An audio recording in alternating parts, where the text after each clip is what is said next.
हमारे साथ आज मौजूद हैं बैरिस्टर गौर खान साहब, पाकिस्तान तहरीक-ए-इंसाफ के चेयरमैन। बैरिस्टर गौर साहब, बहुत बहुत शुक्रिया। Thank you. बड़ा एक फ़र्क हम देख रहे हैं कि हिंदुस्तान की जो अपोजिशन है वो बहुत खुलकर तनकीद कर रही है मोदी की हुकूमत पर। आपने भी कोई हुकूमत पे की तारीफ़ तो नहीं शुरू की, लेकिन नेशनल सिक्योरिटी के इशू पे आप हुकूमत के साथ हैं, तो इसके बावजूद PTV पे आज आपकी कोई तकरीर नहीं दिखाई गई।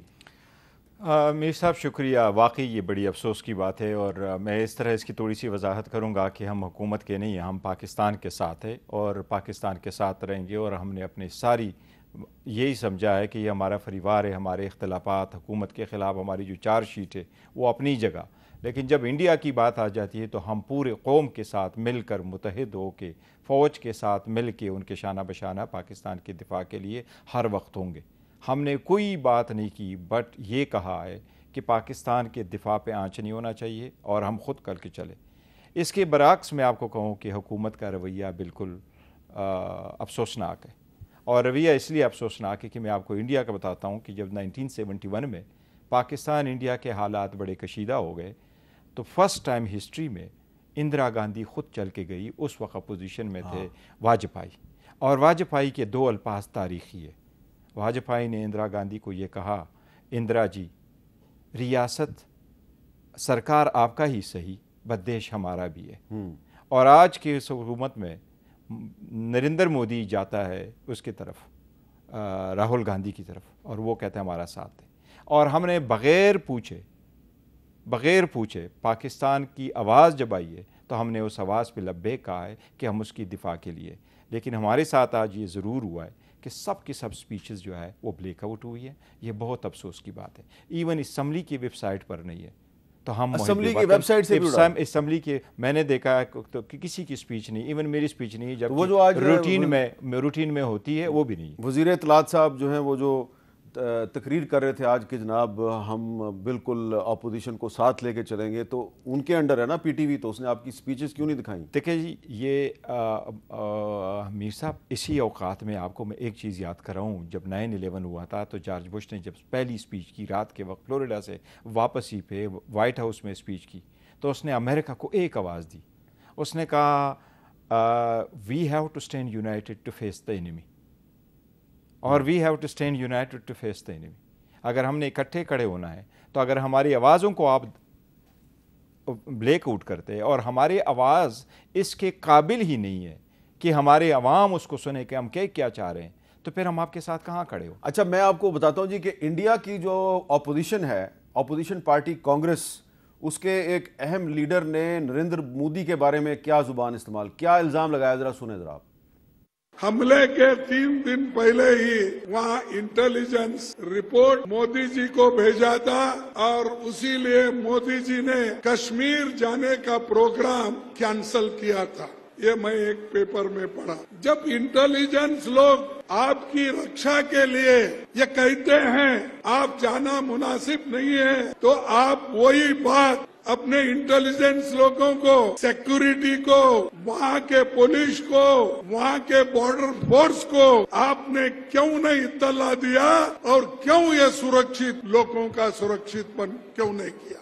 तो ये पता कौन है जी? ये मालिक अर्जुन साहब, कांग्रेस के सीनियर लीडर हैं, जो इस वक्त उनको कहा जाता है कांग्रेस चीफ।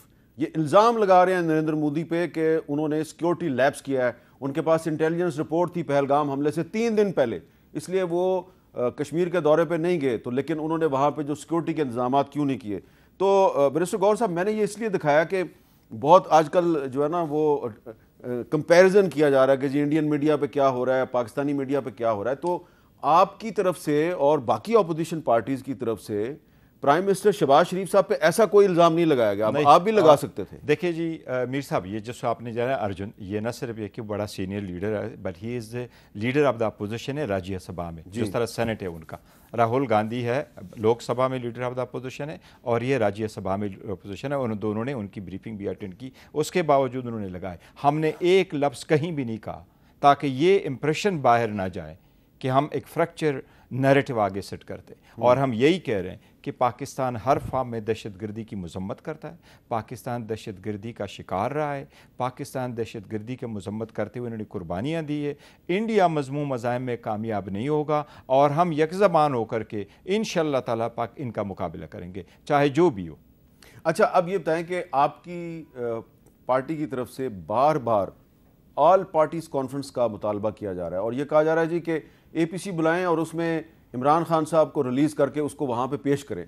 तो हुकूमत का ये ख्याल है कि ये आप जंग का जो थ्रेट है उसको इस्तेमाल कर रहे हैं इमरान खान को रिलीज़ कराने के लिए। नहीं, ऐसी बात बिल्कुल नहीं है। देखिए, अगर हमने करना होता तो इसमें मुतालिबात करते, रख लेते, कुछ और कर देते। हमारे ऑल पार्टीज़ कॉन्फ्रेंस बुलाने का ऐलान तो हम रमज़ान से पहले कर चुके थे और रमज़ान से पहले भी हमारी जो मीटिंग हुई थी और हमारी यहाँ इस्लामाबाद में जो सेमिनार हुए थे 2 दिन पे मुश्तमिल, जिसमें आपने भी शिरकत की थी 1 पॉइंट, उसमें भी हमने ये ऐलान किया था कि इस किस्म की ऑल पार्टीज़ कॉन्फ्रेंस होगी। उसके बाद हमारा अलायंस जो आगे बढ़ा तो इसका इनिशियल स्टेप ये है कि एक पंजाब के सतह पे ऑल पार्टीज़ कॉन्फ्रेंस है, फिर सिंध के सतह पे ऑल पार्टीज़ कॉन्फ्रेंस है, फिर हमारा KPK में होगा और फिर यहाँ नेशनल सतह पे यहाँ इस्लामाबाद में करेंगे। तो इसका उसके साथ कोई ताल्लुक़ नहीं है, इसके साथ जोड़ना मेरा ख्याल है ये बड़ा अनफॉर्चुनेटली कि हमारी इतनी कुर्बानी को वो नहीं देख। लेकिन जो 2 दिन पहले DG ISPR ने और इंफॉर्मेशन मिनिस्टर ने एक ब्रीफिंग की थी, उसमें आप लोग नहीं गए।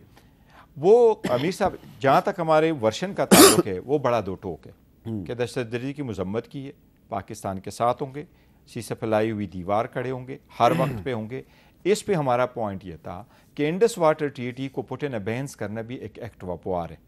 पानी को डाइवर्ट करना या उसको रोकना ये एक अलग बात है, बट एक्ट ऑफ वार ये भी है कि आप उसको पुट इन अबेंस करो। और इतने सीरियस इशू पे ऑल पार्टीज़ कॉन्फ्रेंस हुकूमत को बुलानी चाहिए थी या ब्रीफिंग वज़ीर आज़म को देनी चाहिए थी। जिस तरह मैंने आपको कहा कि देखें जी, ये तो अभी लूमिंग है ना जी। इंडिया वो सर्जिकल स्ट्राइक कब करता है?